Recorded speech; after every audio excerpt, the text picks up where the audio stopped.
नमस्कार मित्रों, आपका स्वागत है न्यूराइज क्लासेस पर। आशा करते हैं आप सभी लोग अच्छे होंगे। आइए, हमारी बात चल रही थी पॉलिटी के प्रीवियस क्वेश्चन पे। मेरी 8 क्लासें हो चुकी हैं। अगर आपने इससे पहले की क्लासें नहीं देखी हैं तो आप चैनल पर जाकर देख सकते हैं। ये 9वीं क्लास है। आइए क्वेश्चन पे बात करते हैं, साथ में कुछ महत्वपूर्ण फैक्ट भी जानेंगे। आइए बात करते हैं।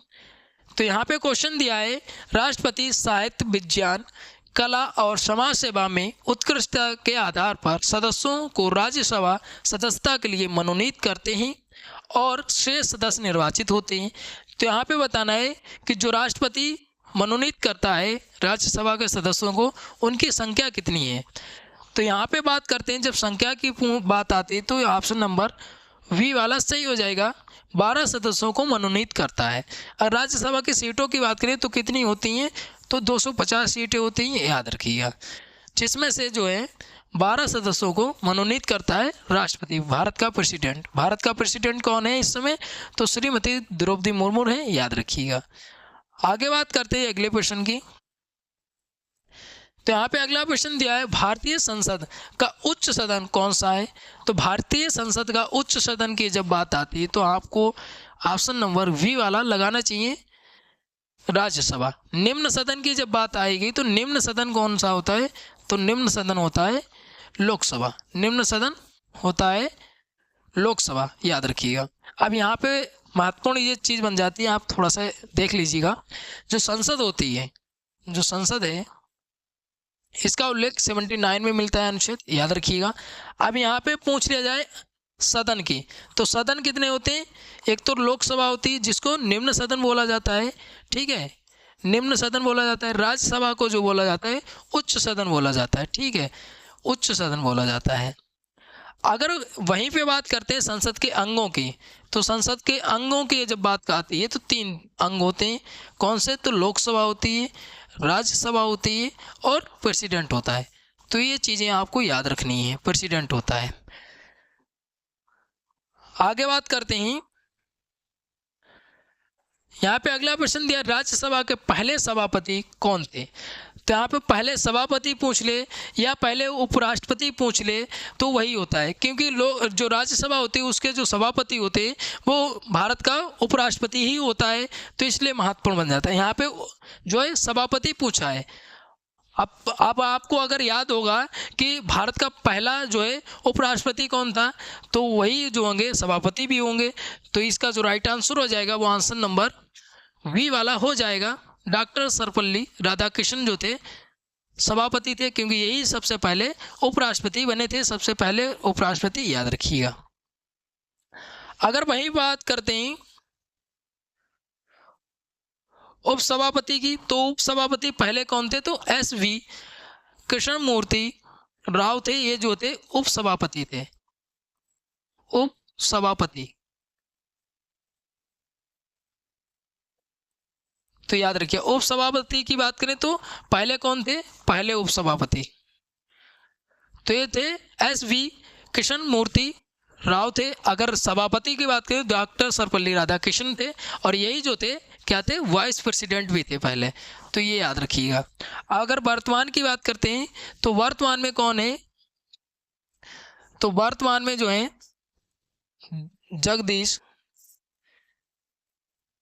जगदीश धनखड़ जो हैं, ये क्या है, तो राज्यसभा के सभापति हैं, क्योंकि यही उपराष्ट्रपति हैं वर्तमान में, याद रखिएगा। अगर उपसभापति की बात करते हैं तो उपसभापति कौन है वर्तमान में,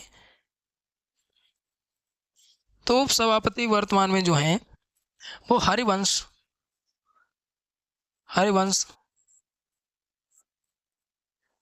नारायण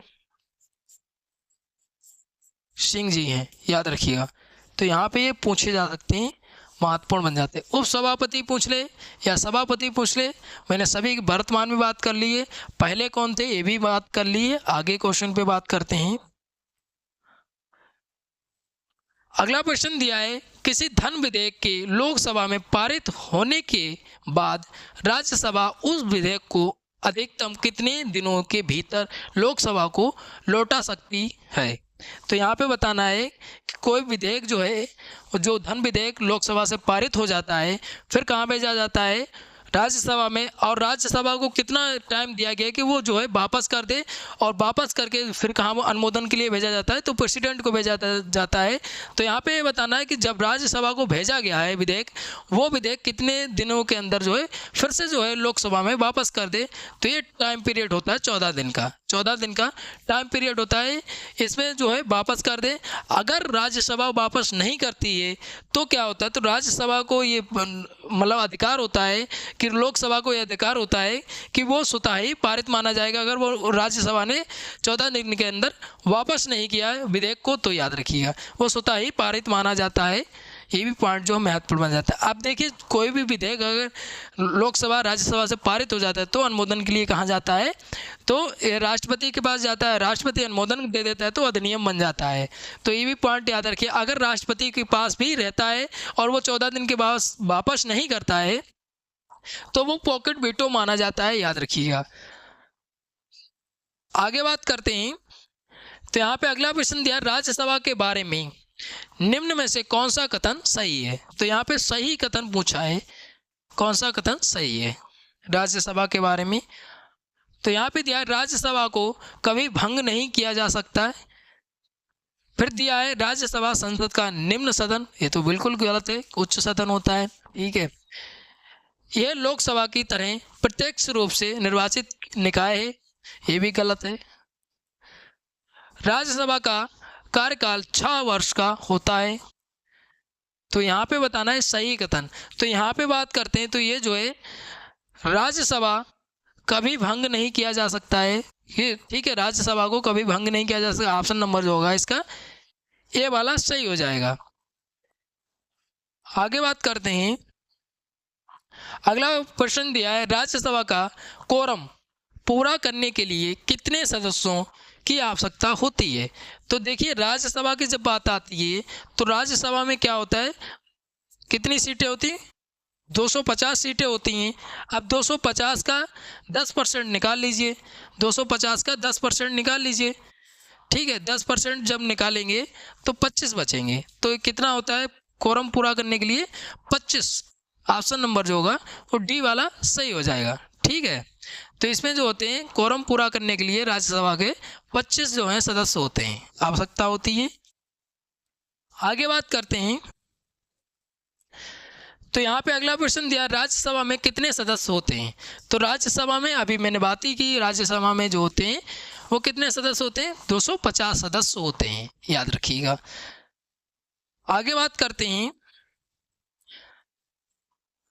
अगला दिया है राज्यसभा के सदस्यों का चुनाव किनके द्वारा किया जाता है। तो यहाँ पे बताना है राज्यसभा सदस्यों का जो चुनाव है वो किनके द्वारा किया जाता है।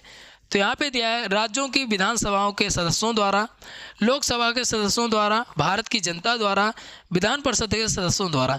तो ये जो है चुनाव किया जाता है राज्यों की विधानसभाओं के सदस्यों द्वारा किया जाता है। ऑप्शन नंबर ए वाला सही हो जाएगा, याद रखिएगा। अब यहाँ पे राज्यसभा की बात है तो राज्यसभा का अनुच्छेद कौन सा संबंधित है, तो अनुच्छेद जो है 80 में इसकी बात की गई है। और अनुच्छेद 80(1) में क्या कहा गया है, तो इसको कभी भंग नहीं किया जा सकता है, ठीक है, ये कहा गया है। आगे बात करते हैं।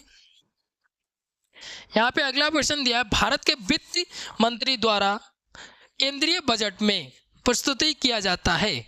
तो यहाँ पे बताना है कि जो भारत का वित्त मंत्री होता है वो क्या होता है, बजट पेश करता है, बजट पेश करता है। अब यहाँ पे बताना है बजट कहाँ पे पेश किया जाता है, विधानसभाओं में पेश किया जाता है या लोकसभा में या राज्यसभा में या भारत के राष्ट्रपति के साथ संयुक्त बैठक में।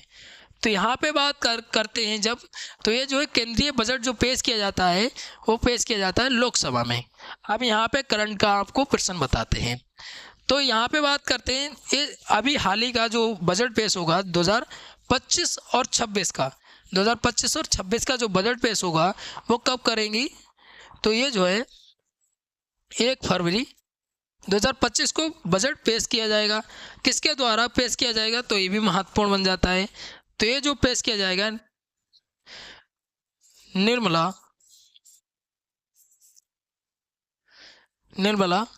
सीतारमन के द्वारा पेश किया जाएगा, याद रखिएगा। अब यहाँ पे महत्वपूर्ण ये बन जाता है कि ये बजट जो पेश करते हैं ये क्या है, तो अपनी वित्त मंत्री हैं और ये 8वां बजट अपनी जो है शासनकाल में पेश करेंगे, याद रखिए। और ये भारत की पहली महिला बन गई, लगातार 8वां बजट पेश करेंगी 1 फरवरी 2025 को, याद रखिए। बजट कौन पेश करेंगी और कौन सा बजट अपने शासन का पेश करेंगी, मतलब ये वित्त मंत्री जो हैं, जब से वित्त मंत्री हैं तब से 8वां बजट इस बार पेश करेंगे 2025 में, याद रखिएगा। इतनी चीज़ें आपको याद रखनी है। आगे बात करते हैं। अगला यहाँ पे प्रश्न दिया है, किसी भी विधेयक को धन विधेयक घोषित करने का निर्णय लेते हैं। तो यहाँ पे बात करते हैं, कोई भी विधेयक जो है उसको धन विधेयक घोषित करने का जो अधिकार केवल होता है वो किसको होता है, ये होता है लोकसभा अध्यक्ष को। ऑप्शन नंबर डी वाला सही हो जाएगा, ऑप्शन नंबर डी वाला सही हो जाएगा। लोकसभा में अगर बात करते हैं तो लोकसभा में कितने सदस्य होते हैं, तो मैक्सिमम अगर सीटें बात करते हैं तो जो है 550 सीटें होती हैं, लेकिन निर्वाचित कितने हैं, तो निर्वाचित जो है 543 हैं, याद रखिएगा। अब यहाँ पे जो है केंद्र शासित प्रदेश से कितने होते हैं, तो 19 सदस्य होते हैं, याद रखिएगा। इतने भी पॉइंट जो है महत्वपूर्ण बन जाते हैं। अब यहाँ पे भारतीय रिजर्व बैंक के गवर्नर नए बनाए गए हैं, कौन बनाए गए, तो संजय मल्होत्रा जी बनाए गए, याद रखिएगा। संजय मल्होत्रा जी, अभी करंट का भी पढ़ते चलिए, संजय मल्होत्रा जी बनाए गए हैं। सभापति की बात कर ही चुके हैं और राष्ट्रपति की भी बात कर चुके हैं, याद रखिएगा। लोकसभा अध्यक्ष की बात करें तो ओम बिरला है, याद रखिएगा। आगे बात करते हैं। अगला प्रश्न यहाँ पे दिया है, भारतीय संसद के पहले स्पीकर कौन थे, तो यहाँ बताना है पहले स्पीकर कौन थे। तो यहाँ पे जो राइट आंसर हो जाएगा, देखिए कितनी बार प्रश्न पूछा गया है, तो इसका जो राइट आंसर हो जाएगा वो आंसर नंबर ए वाला हो जाएगा, जे.बी. मालवंकर, ये थे, याद रखिएगा। और वर्तमान में कौन है, तो ओम बिरला जी हैं, याद रखिएगा। तो यहाँ पे अगला प्रश्न दिया है, वर्तमान में किस राज्य में लोकसभा सीटों की संख्या अधिकतम है, तो यहाँ पे उत्तर प्रदेश दिया है, राजस्थान दिया है, गुजरात दिया है, महाराष्ट्र दिया है। तो इसका जो राइट आंसर हो जाएगा वो आंसर नंबर ए वाला हो जाएगा, उत्तर प्रदेश। कितनी है, तो 80 हैं, याद रखिएगा लोकसभा सीटें। आगे बात करते हैं। तो यहाँ पे एक तरफ लोकसभा सीटें दी, एक तरफ राज्य दी हैं। तो उत्तर प्रदेश में 80 सीटें हैं, राजस्थान में कितनी है, 25 हैं, गुजरात में कितनी है, 26 हैं, और महाराष्ट्र में कितनी है, तो 48 हैं। उत्तर प्रदेश के बाद महाराष्ट्र ही आता है सीटों पर, याद रखिएगा। आगे बात करते हैं। तो यहाँ पे अगला प्रश्न दिया है, लोकसभा के प्रथम आम चुनाव में आयोजित किए गए थे। तो यहाँ पे बताना सन कब आयोजित किए गए थे। तो यहाँ पे दिया है 1951, 1952 दिया है, 1949, 1950 दिया है, 1957, 1958 दिया है, 1953, 1954 दिया है। तो प्रथम बार जो आयोजित किए गए थे वो 1951-52 में आयोजित किए गए थे, याद रखिएगा। तो ऑप्शन नंबर ए वाला सही हो जाएगा। आइए आगे बात करते हैं। यहाँ पे अगला प्रश्न दिया, लोकसभा में निर्वाचित सदस्यों की कुल संख्या कितनी होती है। तो यहाँ पे निर्वाचित सदस्यों की संख्या पूछी है, प्रश्न को भी बड़े ध्यान से पढ़िएगा। तो यहाँ पे बात करते हैं मैक्सिमम कितनी होती, तो 550। अब यहाँ पे पूछा है निर्वाचित, तो ये ऑप्शन नंबर ए वाला सही हो जाएगा। अब यहाँ पे पहले अगर सबसे पहले बात करते हैं 2019 से भी पहले, तो 2019 से पहले अगर पूछ लिया जाए तो 552 सीटें थी, लेकिन दो जो एंग्लो इंडियन सीटें थी उनको जो है 104वां संविधान संशोधन है 2019 का उसके द्वारा इसको समाप्त कर दिया गया 2 सीटों को। अब जो बची हैं 550 सीटें बची। अब देखिए ऐसे भी प्रश्न पूछा जा सकता है कि 2019 से पहले लोकसभा में कितनी सीटें थीं, तो ऐसे भी पूछा जा सकता है, याद रखिएगा। तो यहाँ पे जो है 104वां संविधान संशोधन अधिनियम है 2019 का, उसके द्वारा एंग्लो इंडियन की 2 सीटें समाप्त कर दी गई हैं और इसी के द्वारा SC और ST को जो है आरक्षण 10 वर्ष बढ़ा दिया गया था, याद रखिएगा। अब यहाँ पे जो है इसका जो राइट आंसर हो जाएगा वो आंसर नंबर फर्स्ट वाला हो जाएगा। अब यहाँ पे एक महत्वपूर्ण ये बन जाता है कि इस बार जो 18वीं लोकसभा बनी है, लोकसभा जो 18वीं लोकसभा का चुनाव हुआ था, तो उसमें जो है मंत्रिपरिषद गठित की गई है, 18वीं मंत्रिपरिषद। तो उसमें जो है 30 कैबिनेट बनाए गए, 36 जो है राज्य मंत्री बनाए गए, 5 जो है स्वतंत्र प्रभार बनाए गए, याद रखिएगा।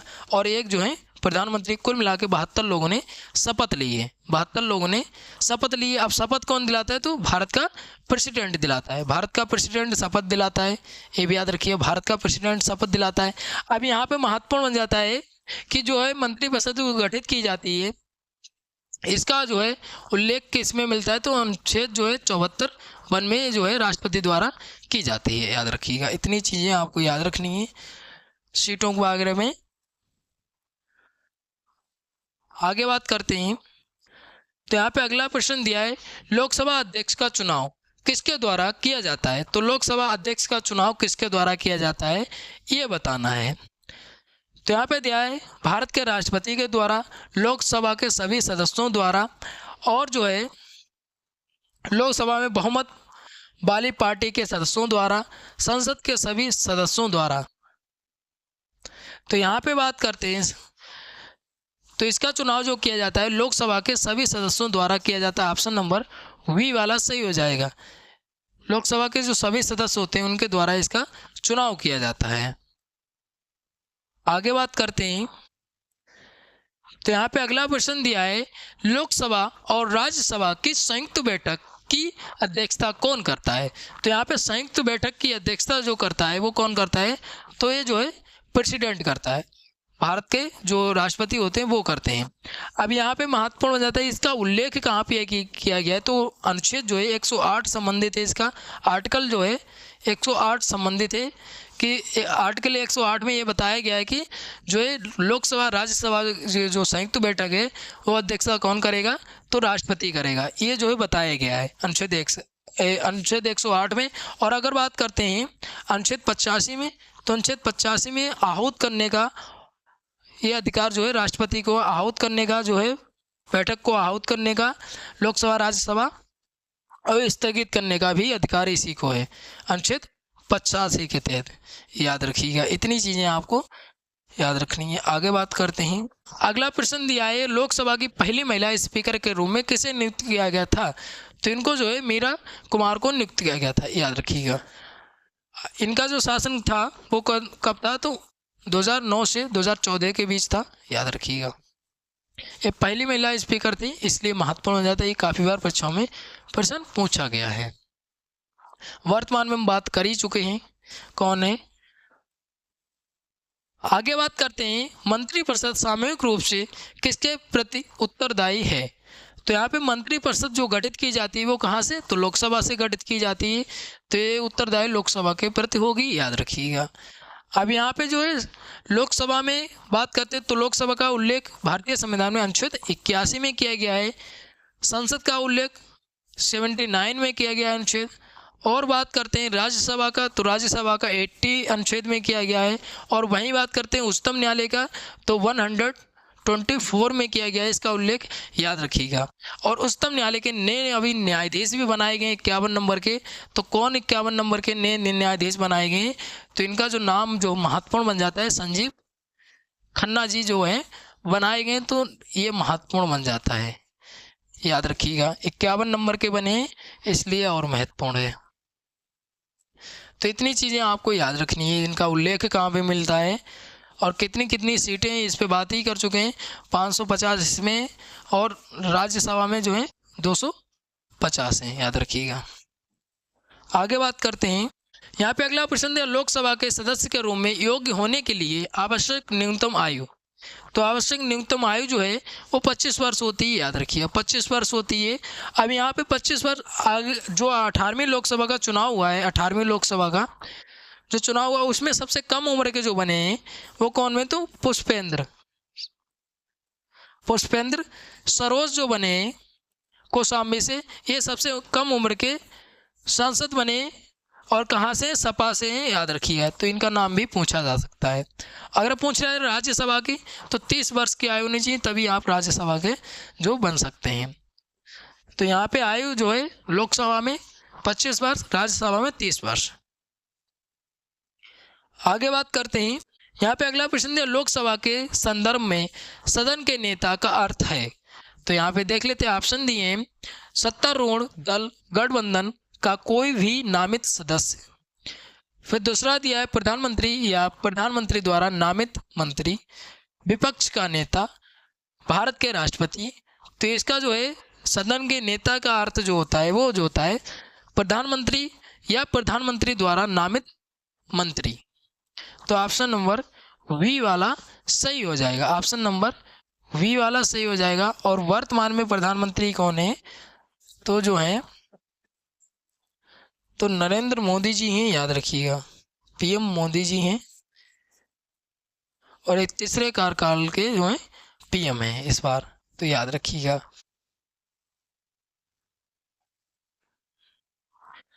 तो यहाँ पे जितने भी महत्वपूर्ण प्रश्न बन सकते थे यहाँ पे चर्चा किया है। आज की क्लास यहीं पे समाप्त होती है। आशा करते हैं आपको वीडियो अच्छी लगी तो लाइक शेयर कमेंट करिए। अगर कोई डाउट बचता है तो आप कमेंट करके पूछ सकते हैं। अगर आपने इससे पहले की क्लास नहीं देखी तो आप चैनल पे जाके देख सकते हैं। मिलते हैं अगली वीडियो में, तब तक के लिए धन्यवाद।